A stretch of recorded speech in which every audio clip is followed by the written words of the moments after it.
بسم اللہ الرحمن الرحیم۔ روزے کا ایک اہم عمل سحری کھانا ہے۔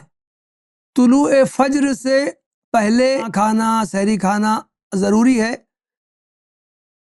طلوع فجر سے لے کر غروب آفتاب تک کچھ کھانے پینے کی ممانعت رہتی۔ رمضان کی ابتدا میں اس کے امکانات رہتے ہیں کہ کسی شخص کی آنکھ لگ جائے، سحری کے وقت اس کی آنکھ نہ کھلے، طلوع فجر ہو جائے، فجر کی اذان ہو جائے تو وہ کیا کرے؟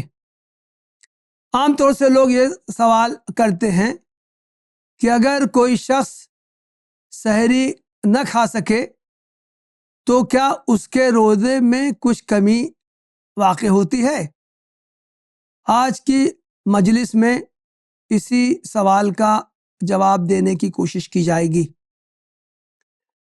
محترم بھائیوں بہنوں، احادیث میں سحری کھانے کی بڑی فضیلت آئی۔ اللہ کے رسول صلی اللہ علیہ وسلم کا ارشاد ہے، تسحروا فإن فی السحور برکہ۔ یہ صحیح بخاری اور صحیح مسلم میں یہ حدیث آئی ہے، سحری کرو اس لیے کہ سحری میں برکت ہے۔ ایک دوسری حدیث میں ہے کہ اللہ کے رسول صلی اللہ علیہ وسلم نے فرمایا، انہا برکۃ آتاکم اللہ ایہا فلا تدعوہ۔ سحری کے کھانے میں برکت ہے، یہ اللہ کی طرف سے تمہارے لیے عطیہ ہے، اس لیے اسے نہ چھوڑو۔ دراصل روزے کا مقصد بھوکا پیاسا رہ کر اپنے جسم کو مشقت میں ڈالنا نہیں ہے، بلکہ روزہ احکام الہی کی بے چوں و چرا اور فوری تعمیل کا نام ہے۔ ہم مخصوص اوقات میں کھانے پینے سے رک جاتے ہیں اس لیے کہ اللہ تعالیٰ نے ہمیں اس کا حکم دیا ہے، اور ان کے علاوہ دیگر اوقات میں ہم کھانے پینے لگتے ہیں اس لیے کہ اللہ تعالیٰ نے ہمیں اس کی اجازت مرحمت فرمائی۔ اہل کتاب یہود و نصارہ نے اس حکمت کو فراموش کر دیا تھا، چنانچہ وہ سحری کھانے سے لاپرواہی برتنے لگے تھے۔ اللہ کے رسول صلی اللہ علیہ وسلم نے اپنی امت کو ان کی تقلید سے منع کیا۔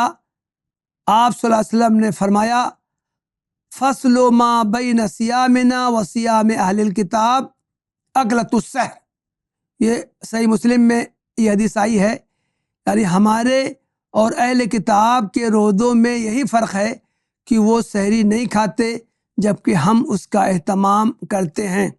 اہل کتاب خاص طور پر نصارہ جسم کو مشقت پہنچانے کی غرض سے دوران روزہ کئی روز تک دن رات کھانے پینے سے اعتراض کرتے تھے۔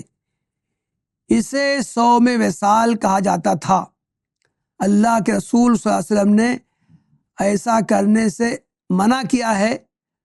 آپ صلی اللہ علیہ وسلم نے فرمایا، لا تواصلوا فأیکم اراد ان یواصل فلیواصل حتی السحر۔ صحیح بخاری میں حدیث آئی ہے کہ صوم وصال نہ رکھو، اگر کسی کا ارادہ ہی وصال کا ہو تو وہ سحری کے وقت تک وصال کر لے۔ ان ارشادات نبوی کی بنا پر روزہ رکھنے کے لیے سحری کھانا مسنون ہے، لیکن اگر کوئی شخص بغیر سحری کھائے روزہ رکھتا ہے تو اس کا روزہ ہو جائے گا، اس کے اجر میں کوئی کمی واقع نہیں ہوگی۔ امام بخاری نے اپنی صحیح میں ایک عنوان یہ قائم کیا ہے، باب برکت السحور عن غیر ایجاب، یعنی اس چیز کا بیان کہ سحری کھانا بابرکت عمل ہے لیکن واجب نہیں ہے۔ وآخر دعوانا ان الحمد للہ رب العالمین۔